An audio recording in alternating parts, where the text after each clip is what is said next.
Well, Metallica first started out as just Lars and James. Wow! And they were basically just rehearsing in a garage someplace. And the first track that they ever recorded was on the Metal Massacre album. It's called Hit the Lights. Hit the lights! Hit the lights! Hit the lights! And really, Metal Massacre was the first time a lot of people in America, and even a lot of people who would join other thrash bands, heard Metallica, and by extension, thrash music in general. At that time when we started doing what we're doing in 83, 84, there certainly weren't a lot of bands in America that were doing the type of stuff that we were doing. The energy was there. The talent really wasn't, you know, for all the bands involved. You know, like Slayer was doing like some, you know, they were a crazy cover band called Dragon Slayer. And, you know, Dark Angel was really bad at the time too, you know, so, and then all of a sudden something just got cohesive, you know, like Metallica got good.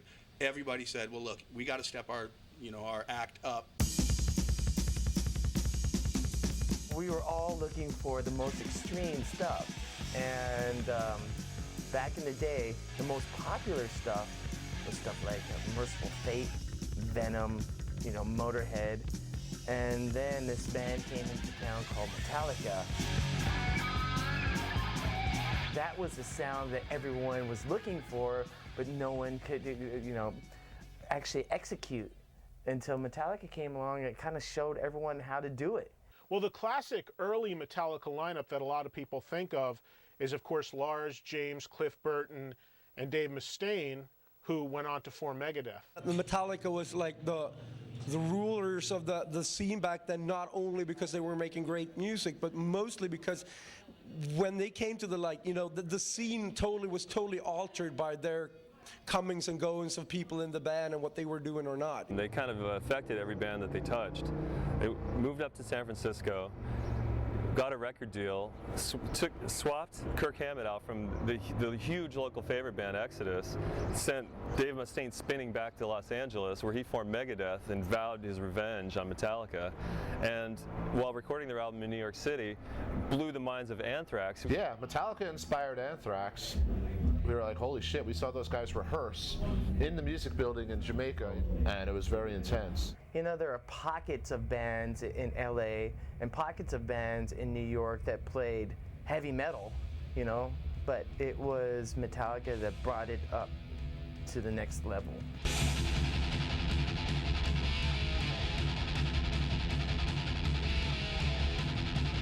Here was this scene that was, if you listen to the rock and roll drum beats, were pretty tame, and then all of a sudden you hear this, and you're like, whoa, what is this new sound I must take in? And they were the first ones to do it. Metallica was all about the brilliance of that crunchy fucking guitar before anyone else had it. They had it.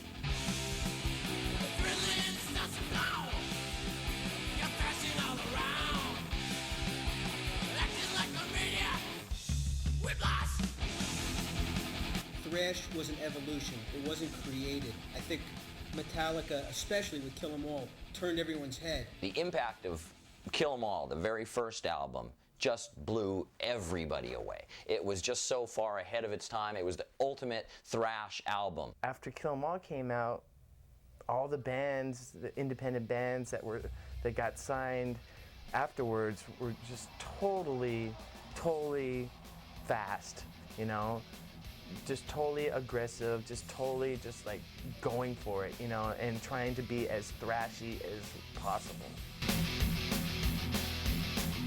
Metallica helped define thrash metal. I mean, they were one of the first bands to blow up big with it, even when we didn't know how big they were going to get, you know, but with every record, they were just redefining their sound and redefining what was going to be the new trend in thrash metal. They had all this amazing stuff going on, and it would be almost impossible to think what could stop that momentum. It would have to take something truly catastrophic.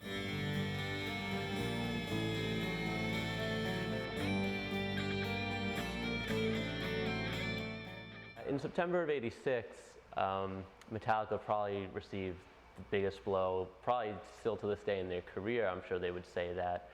with the death of their original bassist, Cliff Burton. I was just about to go on KUSF, and I got a call, and it was KJ Doughton, their fan club guy, and he had just told me that Cliff Burton had died. They had a big accident in Sweden. And I went on the air, and I couldn't talk for a couple hours, and a lot of people had learned about it, and it impacted more people than any other event I can ever remember, because most people our age had never dealt with death, had never known anybody who died. When you talked about Cliff Burton, this was a guy that had his feet firmly planted on the ground, and it didn't matter if his popularity and success was, to the moon. This guy was still going to be the same guy he was when, I first met him in high school. And I think that's what he brought to Metallica, and it's sad that he's gone, because those kind of people are very far and few apart. What he meant to Metallica was, it's even hard to put in words. I mean, what he meant to the whole metal movement in general, there's no one like him. I mean, from the way he attacked the bass, what he played, and how he played, and his presence on stage was just mind-blowing.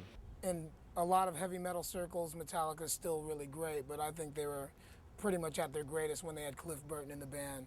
And myself, I miss the guy a lot. He was definitely a legend and a presence that will never be forgotten. Long live Cliff.